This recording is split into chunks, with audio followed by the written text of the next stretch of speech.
If you have friends and family who you want them to listen in, you can ask them to join the live session on YouTube. Give me 1 second, and then we'll hit the ground running. So, those who read the book, who have read it so far, I got a lot of responses. Give me 1 second. I got a lot of responses. Some quite, almost all of them, not some, all of them quite humbling. And I think that's all I can say. It was quite humbling what I read. Thank you guys so much for the comments on the book. I hope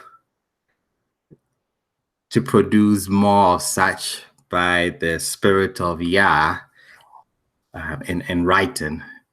We're doing the book of Esther and then the book of First Samuel. We're doing them. The book of Esther is now being edited. The book of Samuel will start sometime next week, and it will also be edited back to back. So, because there's a lot of chapters, so we're going to start now. Okay.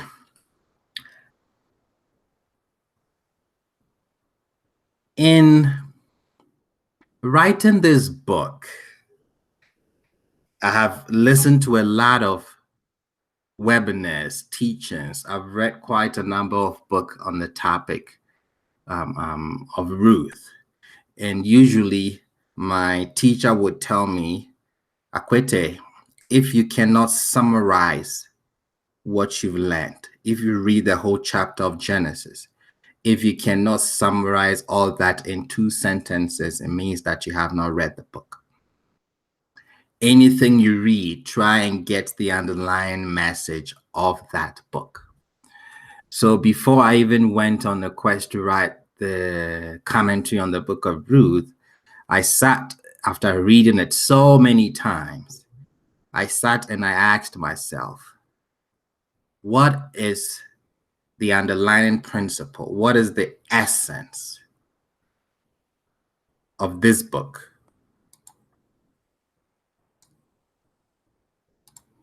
And one word that came in mind was legacy. The book is about perpetuating someone's legacy or perpetuating our own legacy.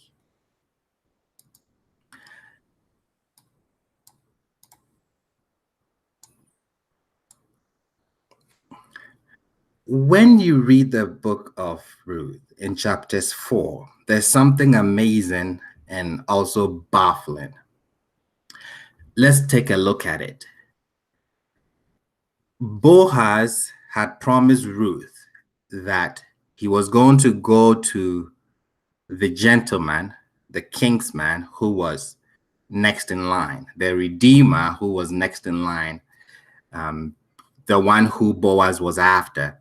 He was going to go to him to see whether he is going to redeem Elimelech's field. When we read chapters 4 of the book of Ruth, and Boaz went up to the gate and sat down there, and behold, the kinsman of whom Boaz had spoken was passing, and he said, turn aside, sit down here. So and so, that is Peloni Almoni, or Peloni Almoni, however you want to pronounce it.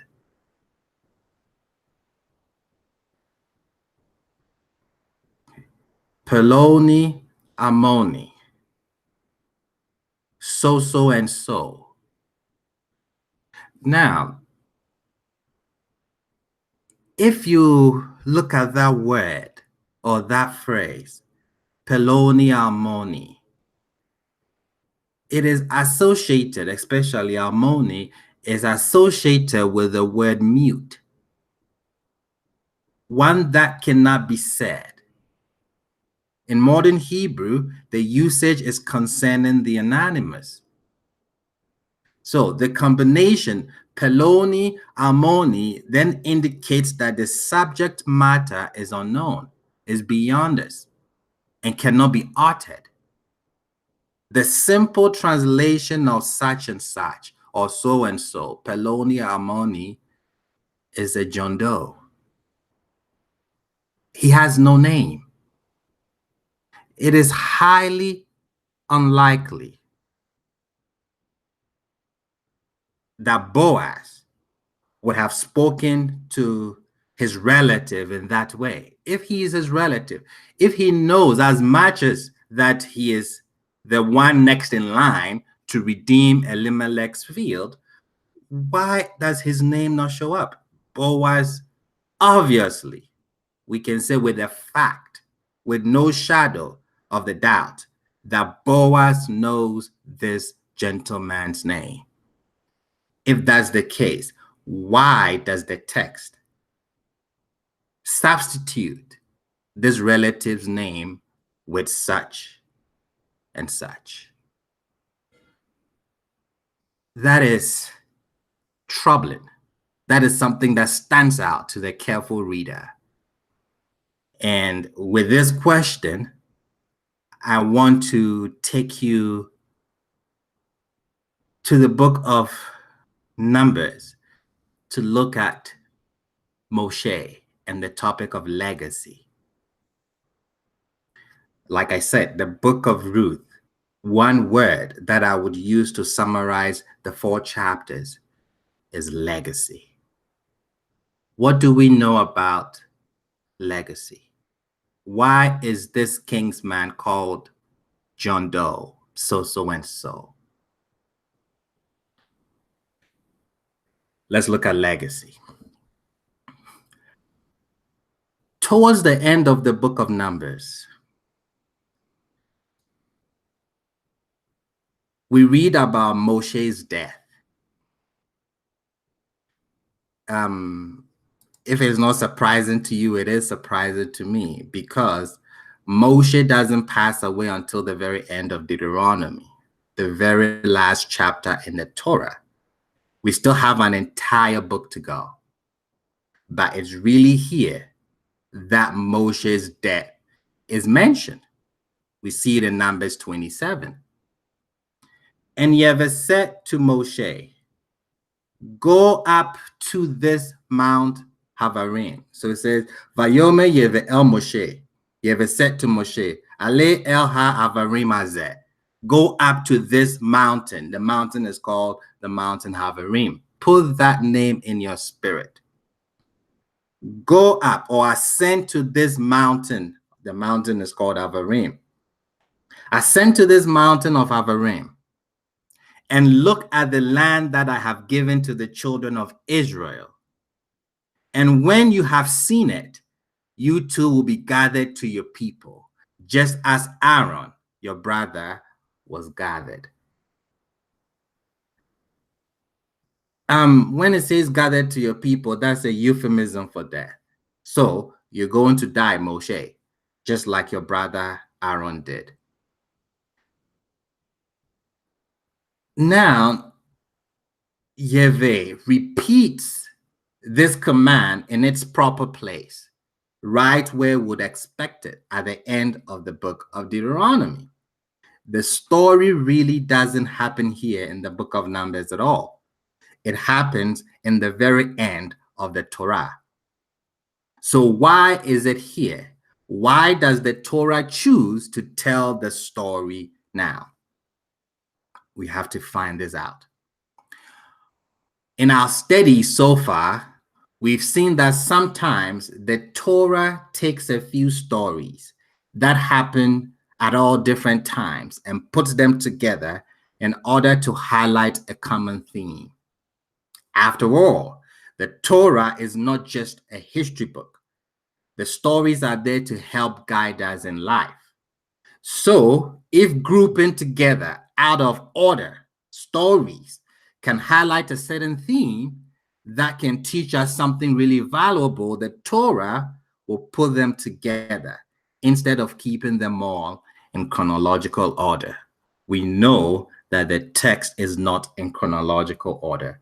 So if stories can be put together so that it would tell one story, so that it would portray a theme that the author wants us to follow, the Torah will put them together instead of keeping them all in chronological order. So maybe that's what's going on here. The story of Moses' death is thematically related to the stories that happened before it here in the book of Numbers. It's all one theme, and that theme is legacy. So the Torah takes something that happened at the end of Deuteronomy and then sets it here in the book of Numbers. So to paint a picture, so to give us a message. And we're going to find out what that message is. So that is what is going on here. The story of Moses' death is thematically related to the stories that happened before it here in the book of Numbers. But when you take a look at those stories, it doesn't seem like they have anything in common with Moses' death at all. One, it begins relating the reward of Phinehas' act of zealotry, in which he killed 2 public sinners and ended this devastating plague against the children of Israel. That is how it begins. Then it continues with a detailed census of the Israelite camp. Then it relates a very legalistic narrative of the daughters of Zelophehad, who sought to receive the inheritance of their father when the normal rules of inheritance didn't apply.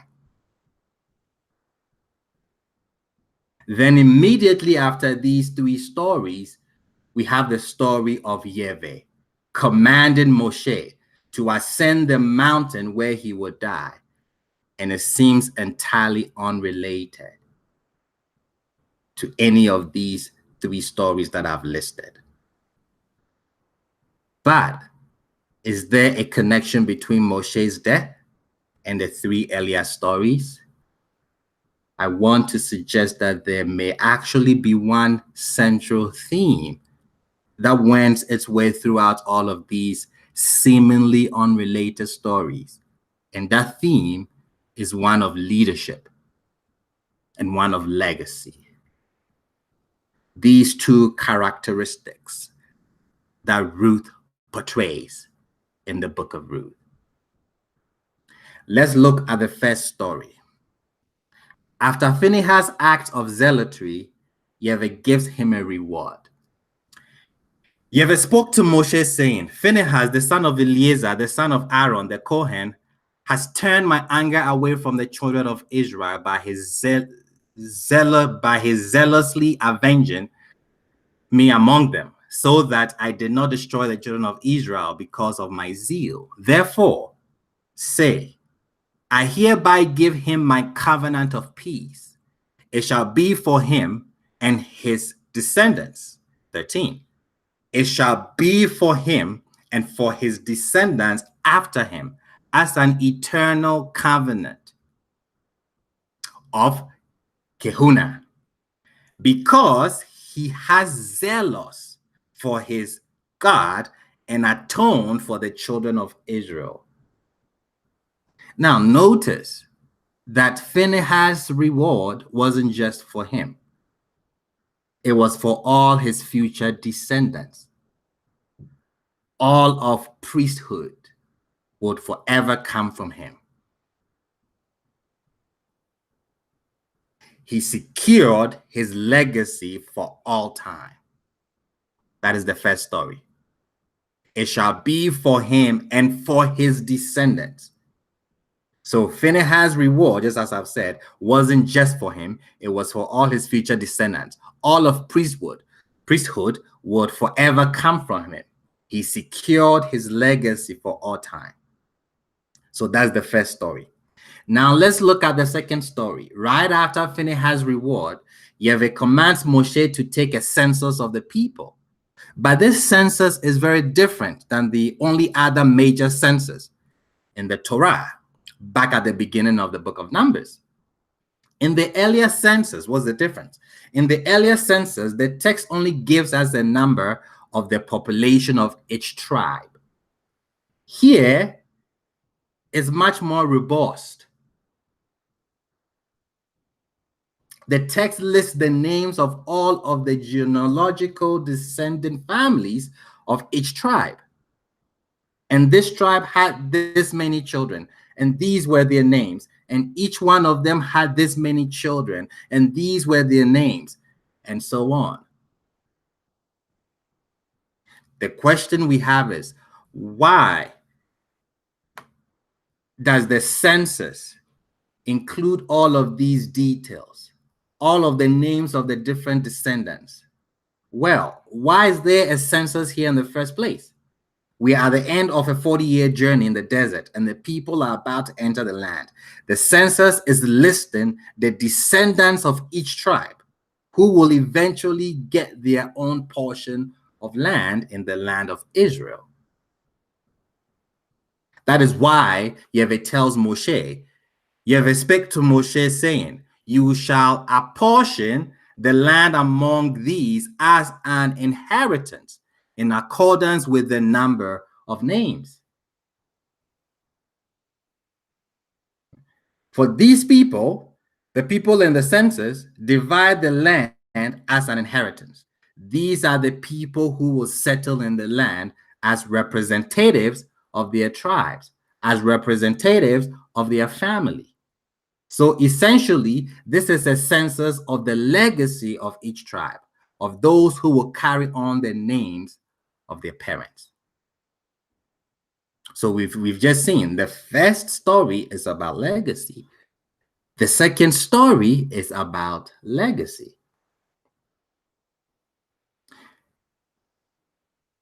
The third story, the story of the daughters of Zelophehad, make it very clear that the census was really about legacy. Because immediately following the census, the daughters of Zelophehad approached Moses with the following claim. Our father died in the desert, but he was not in the assembly that banded together against Yahweh in Korah's assembly.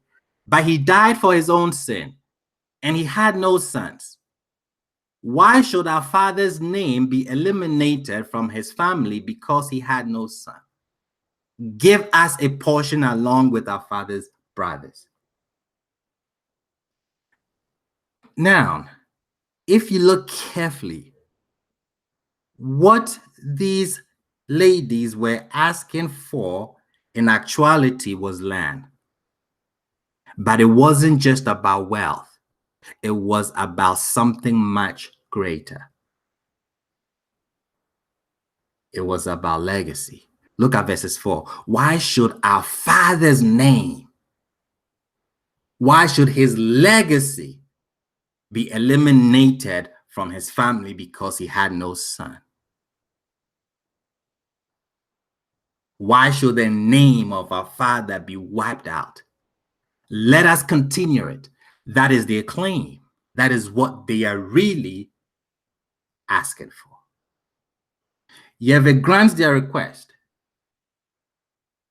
And he has Moses announce this new rule to everybody. When a father doesn't have sons, it goes to the daughters. And if there are no daughters, then it goes to the father's brothers and so on. So this is strange because not only strange, is mind-boggling, it's fascinating because the text is emphasizing that even when the normal rules of inheritance don't apply, there are contingency plans to make sure that everyone gets a shot at continued legacy. The text is emphasizing that even when the normal rules of inheritance don't apply, like we see with the narrative of the daughters of Zelophehad, there are contingency plans to make sure, it's very important, that everyone gets a shot at continued legacy.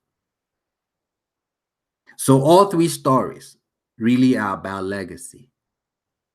But if you look closely, there's also a subtle tension in the text.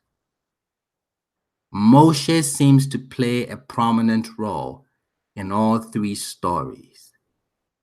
But if you noticed, Moshe's own legacy seems to be consistently missing from the stories.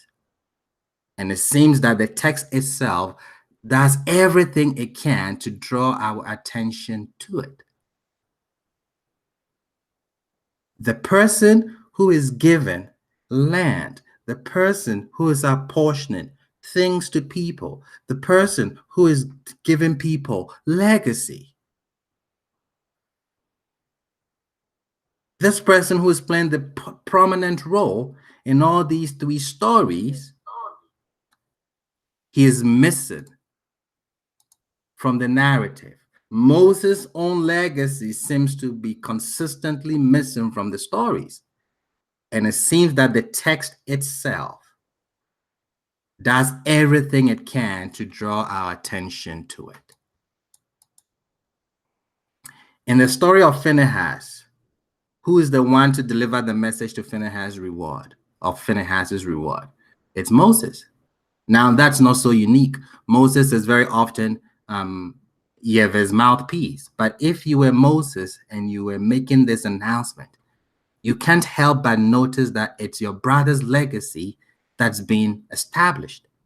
Phinehas was Aaron's grandson. That's Moses' great nephew.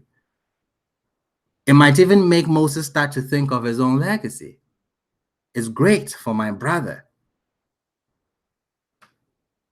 but what will it be for me? Then in the next story, the story of the census, at the very end of the list, we meet the family of Levi, or Levi, however you want to pronounce it, the tribe of Moses and Aaron. And look at it. It's if not heartbreaking. These were the families of Levi, the family of the Libnites. It gives you a whole list. The text lists both Moses and Aaron as part of the lineage. Look at verses 59. Moshe and Aaron, they are both mentioned. So the text lists both Moshe and Aaron as part of the lineage. And then, just like we'd expect, it begins to list the children of that next generation. It lists Aaron's sons. But then, as if to be as deliberate as possible, right when you would expect the list of Moses' children, the census ends. We know Moses had children, Gershom and Eleazar. What happened to them? They should be there, and their absence is glaring. You know who is taking the census? It's Moses himself, along with his nephew. Again, Moses is the one announcing the legacy of everyone else, and his own legacy is nowhere to be found. If Moses wasn't thinking about his own legacy earlier with Phinehas, he's probably thinking about it here. It lists Aaron. And then when you are expecting Moshe's to be listed, you slap in the face with verses 63. This was the census of Moshe and Eleazar the Kohen. Wait a second. Where is Moshe's legacy? His sons are not even mentioned. So first we have his brother's legacy, and then we have everyone else's legacy. The last story is about those whose legacies haven't been accounted for. So maybe Moshe's legacy is going to be there.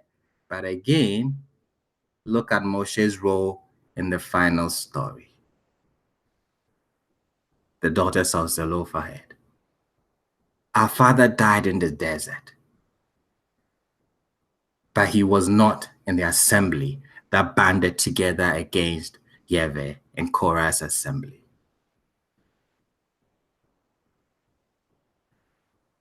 Moshe is the one to whom the daughters of Zelophehad bring their claim.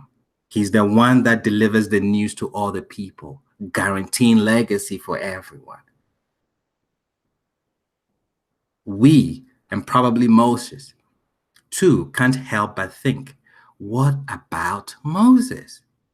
Even people who would not normally have legacy here, they've ensured legacy. What about this great leader? What about this man who risked it all? Who put his family affair in on the back seat? Who is all in for this God that we serve, to bring a people from Egypt to the promised land he doesn't even get to enter? What about Moshe? Moses did have sons. What about him? So after all this background, we get to our story where Yahweh tells Moshe to ascend the mountain where he will die. If you were Moses and you just heard about your own death and you've just seen Phinehas secure your brother's legacy, you saw all of Israel secure their legacy in the census which were left out, which you were left out, and you saw the daughters of Zelophehad secure their legacy, what would you be thinking? How would you react? It would be the last straw. That's it. I'm just going to die. What about my legacy? How will my name continue? But that's not how Moses reacts. You see, when we talk about leadership, when we talk about leading people, when we try to imitate these greats, as I call them in our sacred text, the Torah, we need to put ourselves in their shoes. Because if this was me, would I have reacted as Moshe did? If I see clearly that everybody has their legacy secured, guaranteed, and I'm missing, even my children are missing from the narrative, how would I respond? Maybe in the negative. Maybe in the negative. Maybe I'll be disappointed. Maybe I'll be angry. Maybe I'll complain. I'll bring my case to God and say, this is not fair. But that's not how Moses reacts. Numbers 27. Moses spoke to Yahweh, saying, let Yahweh, the Elohim of spirits of all flesh, appoint a man over the congregation who will go forth before them and come before them, who will lead them out and bring them in, so that the congregation of Yahweh will not be like sheep without a shepherd. Moses doesn't ask for his own legacy. He simply asks for the people. They need a leader. It's almost as though Moses can see it. He realizes that he himself will not have a legacy. Now, look at the word that Moshe uses for appoint. Yivkod. We've seen that word before. If you go back, that's the word used back in the census when the legacies of each tribe were being counted. So if you go back and read Moshe's word to Yahweh, asking him to find a leader, somebody who will lead the people, implicit in Moshe's words, you can almost hear his cry. There's this tinge of longing in his words. You've called, Yahweh. What about my pekudim? What about my legacy? What about my lineage? Appoint legacy for me. You could hear it in there, but his focus is the people. Don't forget, Moshe is human. He would notice this. Is this the reward of dedication? 40 years. Is this a reward? No legacy. I'm just going to die. Did I do anything wrong? If I did anything wrong, was it that severe? Was it that severe? Now, if we just look one verse later, we see that the new leader is going to be Joshua, not a relative or child of Moses. It's going to be Joshua. Yahweh said to Moshe, "Take for yourself Joshua the son of Nun, a man of spirit, and you shall lay your hand upon him, and you shall present him before Eleazar the Kohen and before the entire congregation, and you shall command him in their presence. You shall bestow some of your majesty upon him, so that all the congregation of the children of Israel will take heed." So Moshe's general request for a new leader, that's answered. But it seems that his more subtle plea for legacy goes entirely ignored. His request, his general request for somebody to take over, a new leader, that is answered. We see that clearly in the text.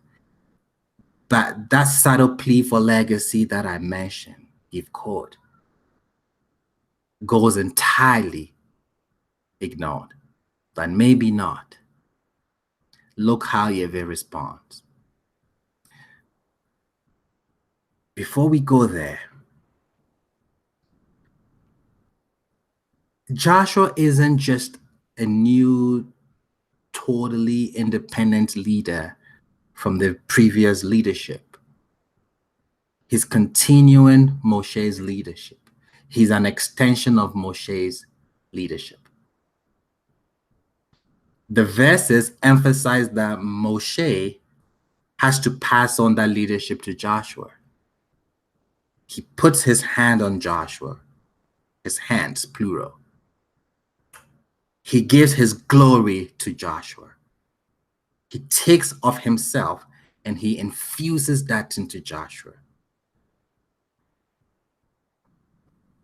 If you look at the command, when Yah said, "I want you to put your hands on Joshua," it's in the singular, meaning one hand. Okay? Yahweh said to Moshe, "Take for yourself Joshua the son of Nun, a man of spirit, and you shall lay your hand upon him," one hand, singular, "and you shall present him before Eleazar the Kohen and before the entire congregation, and you shall command him in their presence. You shall bestow some of your majesty upon him, so that all the congregation of the children of Israel will take heed." He's told to lay one hand on him, or singular, actually. But when Moshe performs this, he actually puts both hands on Joshua. He wanted his apprentice, he wanted his disciple to succeed so much, he actually put both hands. And he blesses and pours himself. He infuses some of his majesty to this person who was not his son, to this person who did not come from his loins. This is a man that he saw clearly that he's missing from the text when it came to giving people their legacy. But that did not hold him back. He puts both hands and infuses some of his majesty upon him. What Moshe is doing, what we should learn from this, what Yah is trying to teach us, that yes, Moses, you do have a legacy. No, it's not a biological legacy. That's not what leadership is about. Leadership is about facilitating the needs of the community. Moses, everything you've done and been for the people, that's your legacy. And that will continue with someone who would devote himself to continue it. Who was Joshua? He was a servant of Moshe, as he's introduced. He dedicated himself to serving Moshe and his mission. He minimized himself for the purpose of serving another. Now, look at Moshe's own analogy of what leadership should be. Don't let the people be a flock without a shepherd. A shepherd is not about himself at all. He's entirely about the flock. That's what Moshe was, and that's who Joshua was. He minimized himself for a larger value, for a larger mission. That's the perfect leader, one who takes himself or who makes himself secondary to the needs of the group. That's what's being transferred to Joshua. That was Moshe's legacy. That was being continued on top of this mountain. Now, the fascinating part. Look at the name of the mountain on which all this happens. And Yahweh said to Moshe, Ale el ha'avarim hazeh.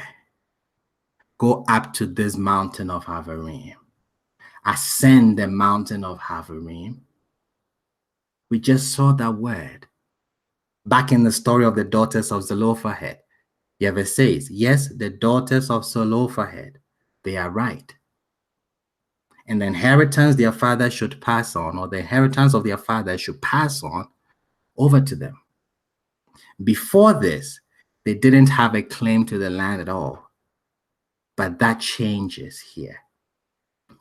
The mechanism through which that changes is ha-havata. Ha-havata. Put that phrase, that word in your spirit. The land transfers over and continues with them. Here on this mountain, the mountain of Ha-Havarim, it's as if Yahweh is saying, Moses, come up to this mountain, the mountain of continuing legacies. That's what that name means. On which your legacy will continue. You thought you didn't have a legacy. We are making a transaction here. Everybody has continual legacy. You've just given them out, given everybody their portion. Now I want you to come up to this mountain of Havarim. The mountain of continual legacies where you're going to die. And we're going to transfer your legacy to Joshua. That's why the story of Moshe's death is here in the middle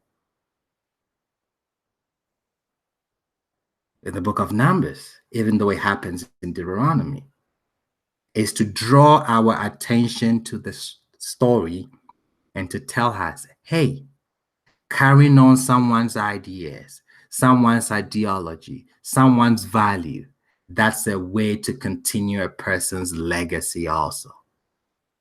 Beyond just biological legacy, Yahweh is teaching us that when it comes to leadership, that's the only type of legacy that matters.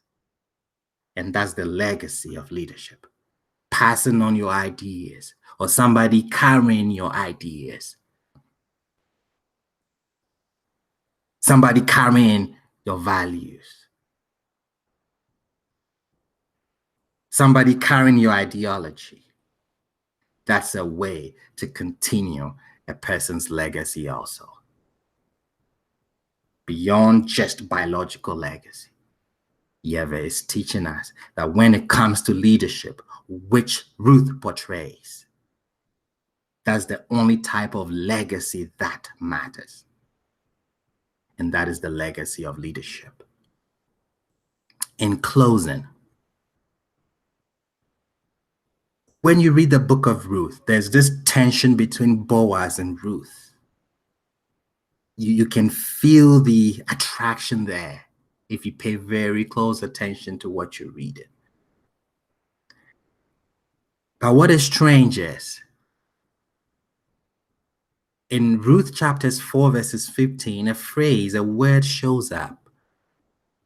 And may he be to you a restorer of life. This is the women chorus, the female chorus speaking.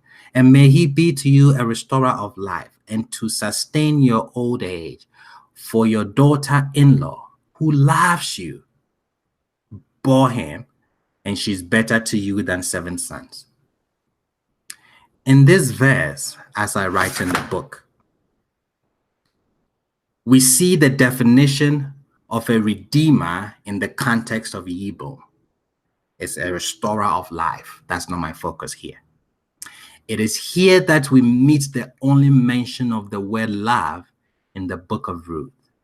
In spite of the passion between Boaz and Ruth, the text, in the spirit of modesty, only alludes to their feelings for each other. The one concrete and explicit declaration of love is shown to be Ruth's devotion to Naomi. Why Ruth did this was not because she loved Boaz. It was because she loved Naomi. The only time ahava is used, ahava is to give, is the act of giving yourself. The only time it is mentioned in the whole 4 chapters is with regards to Ruth's feeling to Naomi. She is going to go all out to perpetuate the legacy, the name of a dead husband. This is why the kingsman that we met in the beginning of the webinar, his name is removed from the narrative. He's referred to as so and so. He's referred to as a John Doe. He's referred to as Peloni Almoni or Peloni Almona, however I want to pronounce it. The reason is because he refused to perpetuate the legacy of a relative. He took legacy for granted. And so his name is not taken out completely. He's referred to the one who has no name, to the one who doesn't have a legacy. Sometimes when we do things, we shouldn't look at it for our own benefits. Who can this help? Who am I passing this on to? Who is this benefiting? And Ruth goes all out to perpetuate the name of Elimelech and his son. I put all this in the book of Ruth.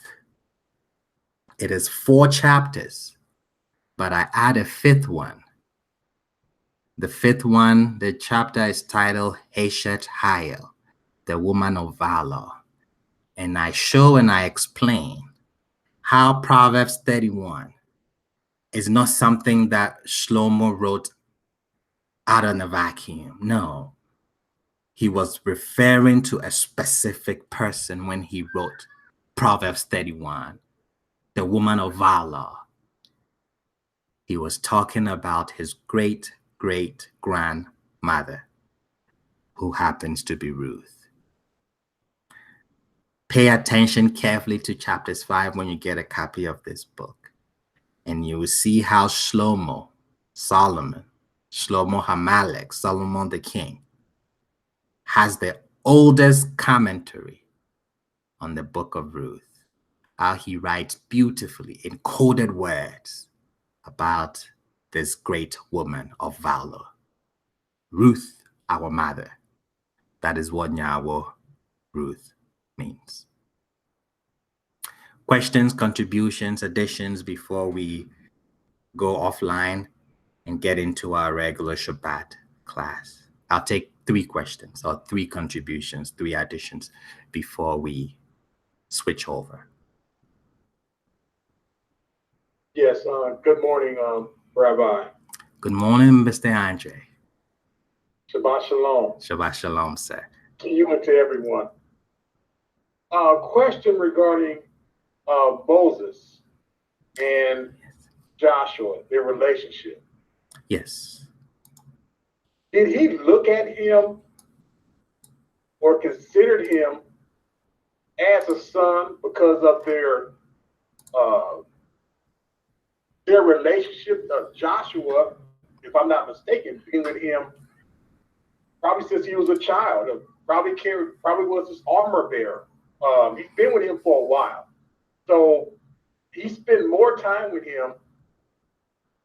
Joshua went up with him when he, ascended to the mountains. Joshua was there with him, so he was always around him. So could it be that,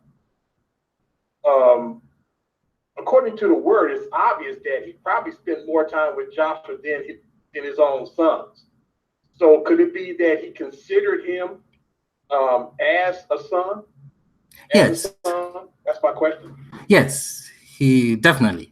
I mean, when you spend time, when you're teaching somebody everything that you know, not in a formal. So in the crowd, Joshua was just like everybody else, but in private, he was the one who attends to Moshe. So yes, usually that kind of relationship is quite deep and profound. It's like. So he did not. Yes, go ahead. So he did not look at him like, say, when Joshua was appointed the successor of Moses. I know this didn't do this, but just for everybody's sake. In his inner being, in his heart, he didn't have that attitude like, well, what about my sons? What about, he was glad that you appointed someone whom he trusted. Correct. We do make the mistake that because, let's say, because I'm a rabbi and I'm teaching Torah, does not automatically mean that my son is going to take after me.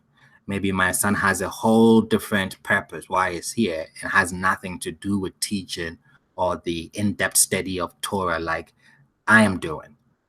But what we've done is we force our ambitions. We force our aspirations on our sons or our children, thinking that because we are pastors and we are mores, they also have to follow suit. No. Sometimes there's somebody who is chosen or who can do a better job than your son. So rightfully, that position has to go to the person.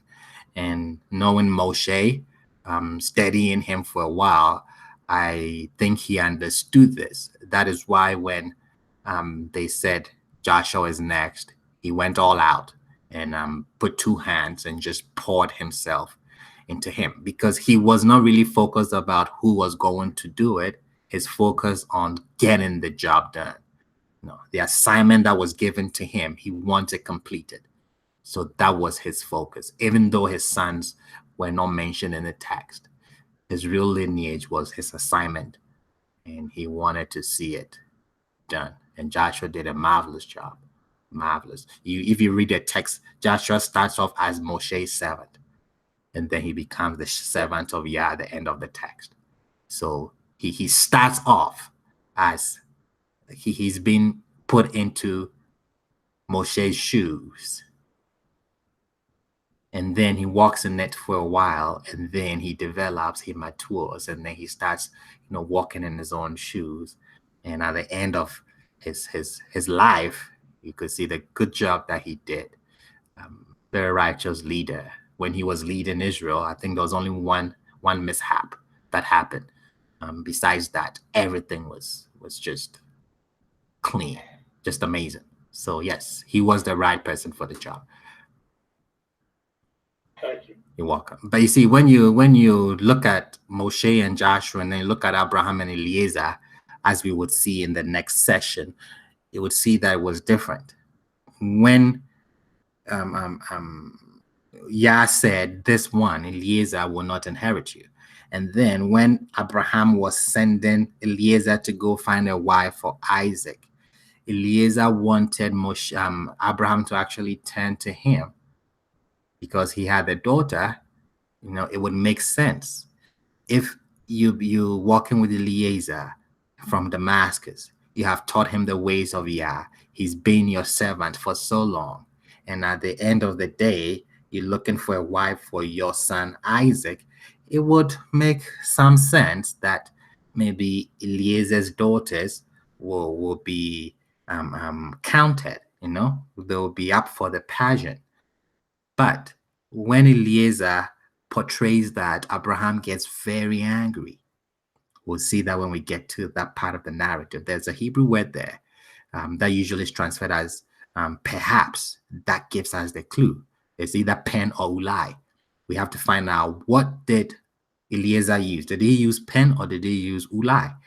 And that word perhaps, that we translate as perhaps, change, gives us a deep understanding of what is going on. Eliezer wanted Abraham to turn to him, and Abraham was very angry. So you see that Moshe accepts Joshua. Abraham accepts Eliezer back to an extent. Eliezer did not qualify to come into the household of Abraham. We'll see that when we switch over. I think it's in today's Shabbat class. Thank you. Awesome. You're welcome, sir. 2 more questions, contributions before we click over. If you're on YouTube and you're asking a question, I'm sorry, my Juliet, the one who uses to facilitate, she's not here today, so I'm not even looking at the YouTube screen. But I would go back after, and if there were any questions, I would answer them. But yes, if you can click on the link in the description window, there's a link to take you to Amazon to get the book, or you can go on our website and click on buy book or purchase book, and you can get a copy of it. Don't forget to leave comments. I want to hear from you what you thought. If we can improve something, if we can add something to the next books that we are writing on, that would be great. Rabbi? Madam Margaret. That was powerful. Powerful. Oh my gosh. I thought of Moses and his 2 sons. Yes. Moses didn't have just 1 son, but he had 2. Yes. So, what is going on in those kids? Like, they must have been about their own business. Correct. For the father to have chose Joshua. And what a great leader. Like you said, Joshua was like really clean. Yep. There was nothing awful about Joshua. He didn't do anything like traumatic. He didn't do anything wrong. Joshua was just Joshua. And there must have been a reason why because the father looks at your heart. Correct. And he obviously zoomed in on the right person. But what I find is Moses, the father Yahweh said to him to put the 1 hand, and Moses just put the 2 hands. Correct. Hand in Joshua. Like I said, he poured in everything. Yes. It was symbolic with his 2 sons. The 2 hands. Correct. Yeah. I didn't see that. I never saw that. Wow. Go ahead. Yeah, and it's just so powerful how you did that. Rabbi, thank you very much. You're welcome. Okay. You're welcome. Like I've always said, the Torah is a book of instructions. It is showing us how to live. As leaders, what is it all about? It's not about fame. It's not about having so many YouTube followers, likes, being called to speak at events, and people treating you like the only scholar that the world has seen. No, it's not about calling yourself rabbi or moray or people calling. No, that's not leadership. It's not telling us what you know. No, it's about the people. Yeah. And the first thing, if you're a leader, you're listening to me, the first thing that every leader has to do, the moment you take that leadership position, look for your replacement. and start training them. You look for your replacement. You are a failure when you leave and nobody can do what you do better. You are a failure. Moshe knew this. So he says, "Nah, this man is going to succeed. I will pour everything," because at the end of the day, Moshe still gets credit for this. And one fascinating thing, go read the book of Joshua again. When Joshua had his encounter with the angel before they went to take over Jericho, you would see that he was told to take off his shoes, his sandals. Why is it that at the burning bush, when Moshe was asked to do that, it was in the plural? When Joshua was asked to do it, it was in the singular. That's your homework. We have a long way to get to the book of Joshua. I won't answer it, but read it carefully. Why is it in the singular when it comes to Joshua? Why wasn't it in the plural when it came to Moshe? That tells you how Joshua actually did a very good job leading the people. So that's something that you should research. Awesome. One more, and then we click over. If there's another question.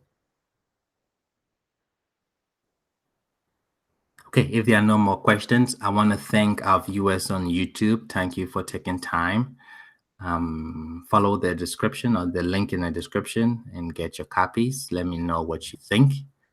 You can also go on our website, kingdomofkings.org or tasteoftext.org, and look around. Maybe you'll find something that you want to subscribe to. We're going to click over to our Shabbat lessons. Thank you. May Yah bless you. May He keep you. May He shine His face upon you. May He give you Shalom. Thank you very much.